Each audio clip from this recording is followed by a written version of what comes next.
ጭንቀት ትጨነቃለች። አንቺ እዚህ በነፃነት ትንቀሳቀሻለች ማለቷ ነው። የምር አልማዝ በህይወት አለች ማለት ነው? አይ እንዴት እንደዚህ ሊሆን ይችላል? ሬሳውን እኮ በአይኔ በብረቱ ነው ያየሁት። እኔም ትመጣለች፣ እዛው አትቀር አይደል እንዴ? ቆይ ምንድን ነው የሚያረግሽ? መስታወቱ ቢሰበርስ? ይሰብራ ከዛ ይበልጥ።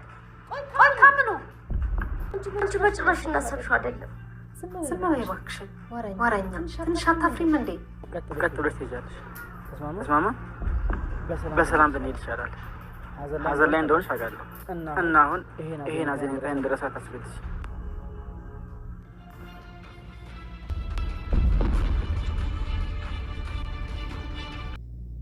ብሌንና ሳሚ ታሪክ ሰሩ።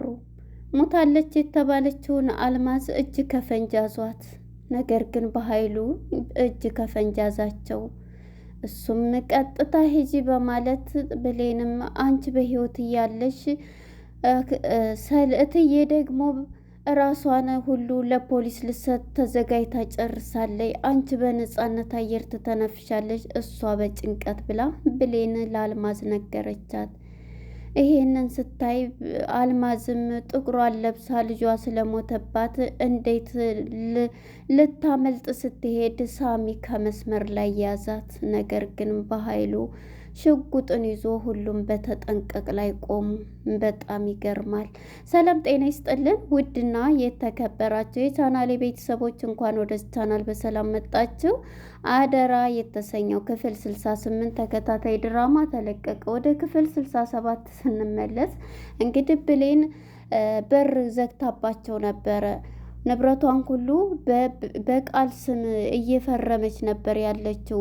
ሰላም እጇን ለመንግስት ላልሞተችው አልማዝ ሞታለች እያለ በኃይሉ ለሚያስፈራራት፣ እሷ ደግሞ ይሄንን ነገር እኔ አልማዝ በህይወት ያለ እየመሰለኝ ነው እያለች ታታሪዋና ብልኋ ብሌን ይሄን ነገር ሁልጊዜ ስታስብ እትዬን ነፃ ማውጣት አለብኝ ብላ እንቅልፋታለች። እናም በዚህ የተነሳ ንብረቷን ሁሉ ለሷ ስትፈርም በጣም ትናደዳለች። የዚህ ጊዜ አሁን መሄድ አለብኝ ብላ ብሌን አቃቢው ህግም የህግ ባለሙያውም እዛ ውስጥ እንዳለ በሩን ቆልፋባቸው ቁልፉን ይዛ ነበር የሄደችው። የዚህ ጊዜ እንግዲህ ከዳግም ጋር ነበር ወዴት እንሂድ ብለው ሲያማክር ከሳሚ ጋር። ሳሚ ደግሞ የበኃይሉ መጀመሪያ ላይ ሁሉን ስራ የሚያውቅና ሁሉንም ሚስጥር የሚያውቅ የስራ ባልደረባው ስለነበረ ሚስጥሩን ሁሉ ያውቃል ሳሚ ማለት ነው። ዳግምና ወደ ብሌን ስንመጣ እንግዲህ ሳሚም ስልክ ሲደወልለት ሊያነሳ ፈቃደኛ አይደለም። ምክንያቱም በብሌን ፍቅር ተጎድቷል። ሁለተኛ ደግሞ እኔን አልሆንህም እያለች ስትነግረውም እሷ የምታፈቅረውም ዳግምን ስለነበር ቀለበት አስራ ያየ ጊዜ ስሜታዊ ሆኗል። ለምን ከማምነሽ ነው እያለ እራሱን ሲያጨናንቅ ነበር። መልሳም ስደውልበት ሲዘጋባት ነበር። ምን ፈለገች እያለ በሶስተኛው ግን በቃ ዝም ብለን እንሄድ ብለው በመስመር ላይ ዳግምና እሷ በሚሄዱ ሰዓት እሱን ሊያገኙት ችለዋል። እሱም እንደለመደው ሊደባደብ ወይስ ልታስፈራሪኝ አሁንም ከዳግም ጎን ራቅ ልትይ ነው በማለት ነበረ። ዳግምም እባክህን ያ ስላለፈው ነገር አለፈ፣ አሁን ለትልቅ ጉዳይ ነው ቢለው ምንም ብሎ ተነስቶ ሳሚም መንገዱን ሊያቀና ሲል አልማዝ እባክህን እትዬ እጇን ሁሉንም ነገር ንብረቷን ለቃል ሰጥታ ልትሰጥ ነው፣ እራሷን መቆጣጠር አቅቷታል፣ ለህግ ልትሰጥ ነው በሚባል ጊዜ አልማዝ በህይወት አለች የለችም ሲባል ሲጠይቁት አላቅም ብሎ ነበር። ይሄንን ግን የሰላምዬን ጭንቀት ሲሰማ ትተውት ሲሄዱ ግን ይሄን ነገር መልካም ሰው ሆናለሁ ብለህ ነበር፣ ነገር ግን አሁን ላይ ይሄው አንተ ለምትወዳት ሴት ምንም ቢሆን ከሷ ሌላ ህይወትን ብትጀምር ልትዋሽ አይገባም ወይም ሲለው ዳግምም በቃ እሺ በማለት ተናግሯል ማለት ነው በህይወት እንዳለች። የዚህ ጊዜ ወደ ቃልዬ ጋር ስንሄድ ቃልዬ አሁን ላይ ንብረቱ በሷ ስም ስለሆነላት ደስ ብሏታል። ቶሎ አቃቢ ህጉን ወረቀቱን ይዞ እንዲወጣ ስለፈለገች ህግ ባለሙያውን በሩን ይዛ ገጭጓ ባለመስታወት ስለሆነ ልሰብረው ደረሰች። እንግዲህ አቃቢ ህጉም ማለት ነው ህግ ባለሙያውም በሩ ላይ ቆሞ ገኒ ማነች ሰላምዬም እባክሽን ረፊ ለምንድን ነው ስትላት፣ በቃ በሩን ቀስ ብለሽ ስትላት ቁልፉን በቃ ብሌን ይዛው ሂዳ ይሆናል እያሉ ነበርና ከብሌን ላይ ብደውልም ሰላም አይ እኔ እረስቸው እየሄጄ ነው ትላታለች። የዚህ ጊዜ ብሌንና ቃል ተነቃቅተዋል። ምክንያቱም በባለፈው ፓርት ላይ እስኪ እንግዲህ ማን እንደሚያሸንፍ እናያለን ብላ ጉሮሮዋን ሁሉ አንቃት ነበረ።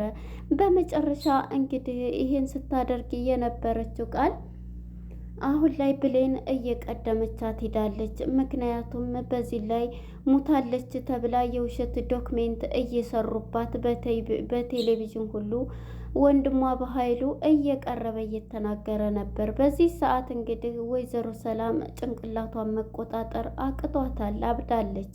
ነገር ግን አሁን ደግሞ ሁሉም ንብረት ስለተፈረመላት ብሌን ቃል አሁን ቶሎ አቃቢው ሕግ በኃይሉም ሳይደርስበት እንዲወጣ ትፈልጋለች።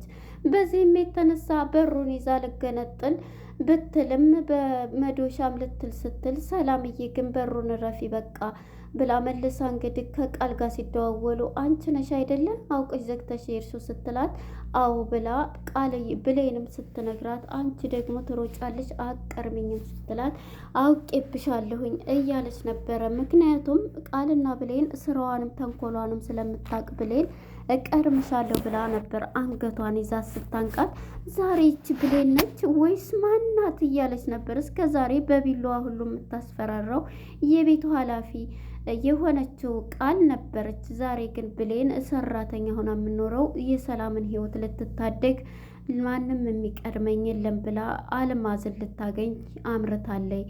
እናም በዚህ የተነሳ ሰላምዬም ስደውል ለምንድን ነው ብሌን ስትላትም እትዬ በቃ እኔ እሱን አሁን ይሄ ነው ብዬ አልነግርሽም፣ ትንሽ ስራዬ እንትን ብዬ ነው እነግርሻለሁ፣ ስመጣ እከፍታለሁ፣ ትንሽ ይጠብቁ ትላታለች። እና ስልኩን ጆሮዋ ላይ ስትዘጋ እንግዲህ ቃል ለምንድን ነው ይሄው አንቺ ላይ ዘጋች እያለች ስጮህ፣ አቃቢ ህጉም ለምንድን ነው ተረጋጊ፣ እኔም ዛሬ ችግር የለውም ስራ የለኝም፣ ስራ ባለ ስራ እኮ ነው ስትል ነበረ። እንግዲህ በኃይሉ ማን ነው አቃቢ ህጉም አይ ችግር የለውም ዛሬ እንደውም እረፍት ስለሆንኩኝ ችግር የለውም ለእኔ አስበሽ እንደሆነ እንደዚህ የምትሆኚው ችግር የለውም ይላታል። እሷ ግን ይሄ ደግሞ ያግዘኛል ሲል አንተ ደግሞ ስራ የለህም እንዴ ትለዋለች፣ አቃቢ ህጉም ማለት ነው። እናም በዚህ የተነሳ እሱም አይ ችግር የለም እያለ እና ልጅሽ ምን ሆና ነው አንዳንዴ ጥሩ አንዳንዴ እንደዚህ የምትሆነው ብሎ ሲላትም እሷም እንግዲህ በቃ አምጪው ስልኩን ብላ ቀጥታ ወደ ክላሷ ትሄዳለች። ክላስ ሂዳ እንግዲህ ሰላምዬም ተናግራታለች። አንቺ ለምንድን ነው እንደዚህ የምትሆኘው? በቃ ተረጋጊ፣ አንቺ የምትሄጂበት የለም እሱ ነበረኝ ያነበረ የምንወጣው፣ ስለዚህ ስራ የለሽ የት ነው የምትሄጂው እያለቻት፣ እኛ ታዲያ እሱ ሲሄደለው እያለች ነበረ። በቃ ስትመጣ በሩ ይከፈታል ብላ ሰላምዬም የምትጠራጠረዋለ ምክንያቱም በባለፈው ፓርት ላይ ብሌን በቃ እትዬ ታያለሽ እኔ አልማዝ በህይወታለች ብትላትም እንዳልታሰር ወይም እንደዛ ፈርተሽ ነው አይደለ ብሌንዬ እያለቻት ነበርና ያን እያስታወሰች ነው። እናም በዚህ የተነሳ ብሌን እንግዲህ ወደ ሳሚ ጋር አምርታለች። ሳሚ ጋር ሲሄዱ ሳሚንም ከበሩ ላይ አግኝተውት ሳሚም እንግዲህ በመጨረሻ ሁሉንም ነገር ሲጠይቁት ሊናገር ችሏል። ፊት እምቢ ያለው ሰው በቃ ወንድሟ ልጇ ሙቶባት ከዚሁ ከተማ ውስጥ ነው ያለችው በማለት ይነግረዋል ሳሚ። በዚህም ጊዜ እንግዲህ በቃ እንሂድ ወደ ቤቷ ብሎ የሰላምን ችግር እጇን ልትሰጥ ነው። ሁሉንም ንብረቷን ሁሉ በቃልዬ ስም አድርጋለች ስትለው እሱም ሊመራ ወደ ሰላምዬ ወደ አልማዝ ጋር እየመራቸው ነበር። የዚህ ጊዜ ቃል እንግዲህ ወደ በኃይሉ ጋር በመደወል በኃይሉ እንግዲህ ስልኩን ሲያነካ አሁን ደግሞ ምን ፈለግሽ? በባለፈ እዛ ሄደዋል ብለሽኝ እዛ ሄጄ እነሱ ያልመጡትን መጥተዋል ብለሽ አስለፋሽኝ እያለ አሁን ግን ትልቅ ችግር ተፈጥሯል በኃይሉ እያለችው ነበር።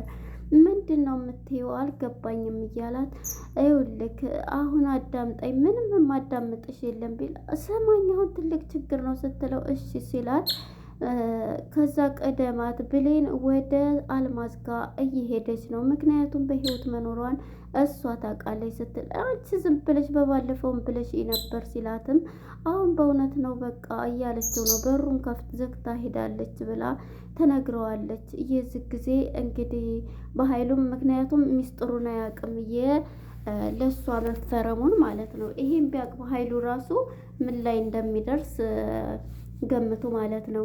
እናም አልማዝን በዚህ የተነሳ አልማዝ ወዳረፈችበት ወደ ግቢ ሂዷልም ሳሚ ማለት ነው። ሁላቸውም ተያይዘው ሲሄዱ አልማዝን ከጓዳና ላይ መስመር ላይ ያገኟታል።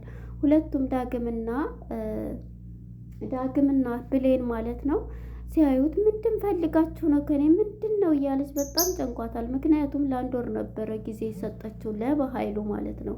ከዛ በኋላ እኔ ነፃነት አየር መተንፈስ እፈልጋለሁ በአንተ የተነሳ እንዴት ነው እንደዚህ የምሆነው ብላ ለአንድ ወር እሺ ብሎ ቃል ገብታላት ነበርና በመጨረሻ ሳሚም እንግዲህ ወደ እሷ አምርቶ እሷ ስትመጣ አንቺ ዝነጻሽነትሽን ትኖሪያለሽ ነገር ግን እትዬ ደግሞ እጇን ልትሰጥ በጭንቀት አብዳለች። እዛ ሰው እያጨናነቅሽ እንዴ የሞተ ሰው ይነሳል እንዴ? የሚነሳው ኢየሱስ ክርስቶስ ነው የተነሳው፣ ሰው አይነሳም። ከየት መጣሽ? ሞተሽ ነበር እያለ እንግዲህ ዳጊም ምክንያቱም ያን ሰዓት እንደ ሞተ በእጁ እንድሲያይ ሞታለች ነበር ያለውና በጣም ይደነግጣሉ ሲያዩዋት። እሷ ምንድነው ከኔ የምትፈልጉት ምንድነው እያለች ነበርና ሩጣ በዛኛው አስፋልት ላይ ስትሮጥ ዳጊ ነው ሳሚ ከመስመር ይዛታል። እናም በዚህ የተነሳ ይዟት ሲመጣ ሂጂና ቃልሽን በስነ ስርዓት ለሰላም እየተሰጫለች ብለው ወደ ሰላም ቤት ይዘው ሲመጡ እንግዲህ በኃይሉ ቃል የደወለችለት ነገረኛዋ ቃል ማለት ነው ሽጉጡን ነበር ከፊት ለፊት የደቀነባቸው ማለት ነው። የዚህ ጊዜ ሁላቸውም ዳጊ ሳሚ መጀመሪያ ሊደቅናት ያሰበው ብሌን ላይ ነበረ።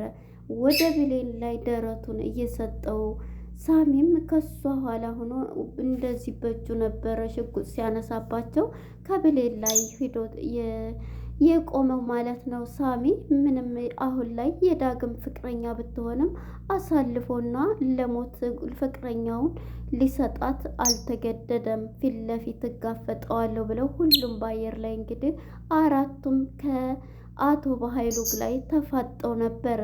በዚህም እንግዲህ ሁሉም ተፋጠዋል። አሁን ላይ የበኃይሉና የቃል እጅ ታስሮ ወደ ፖሊስ ጣቢያ ይሄዳል።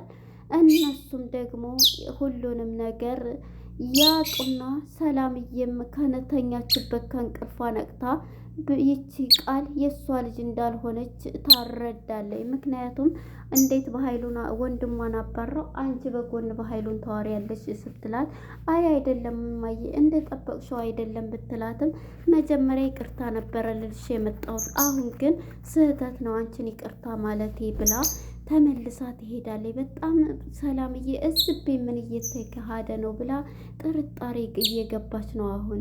እናም መጨረሻ ላይ አስደስትሻለሁ ብላ ብሌንም ከቤት ስለወጣች እዚህ ላይ ነበር እንግዲህ አፋጧቸው ሽጉጥ ደቅኖ እጅ ከፈንጅ ያዛቸው በኃይሉ እንግዲህ ሁሉንም አይገለምም እነሱ ይያያዛሉ ብዬ አስባለሁኝ። እንግዲህ ብሌንም እናቷን ሰላምን ታውቃለች። ቃልና አቶ በኃይሉ ለህግ የእጃቸውን ያገኛሉ ማለት ነው። ለነበረን ቆይታ አመሰግናለሁ። መልካም ጊዜ